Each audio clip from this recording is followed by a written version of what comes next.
Demak, kuzatib turamiz. Shu qism yerda muzlaganda qabul qilamiz. Biz bu qismdan turpoq olamiz. Mana hozirgi holati yerni muzladi deb qabul qilamiz. Ya'ni chilla suvi deymiz, qishki chilla suvi mana.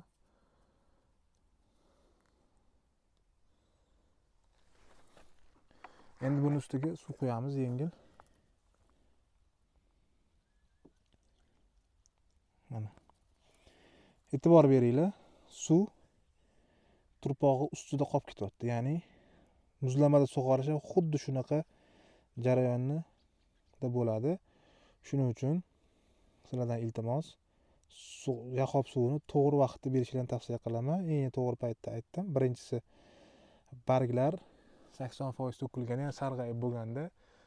Ikkinchisi bo'lsa, odatda o'zi bir marta, ikki martagacha berish kerak. Turpoq tahlilidan keyin baribir qaror qilinadi. Ikkinchisi erta bahor, fevral oxiri, martda boshlar daraxtlar qo'zg'alishdan oldin berish ham eng samarali usul hisoblanadi. Endi shu hal etganimdek shu 1-2 marta sug'orish kerak. Birinchisi barglar to'kilganda, ikkinchisi bo'lsa gullash boshlanishidan oldin. Endi yahob suvlarining ko'p zarari bor, chunki ildizlar hal etganimdek qishda ham rivojlanganligi sababli ko'p yahob suvi ham daraxtlarning ildizini to'xtatib qo'yadi, daraxt qurib qolishi mumkin.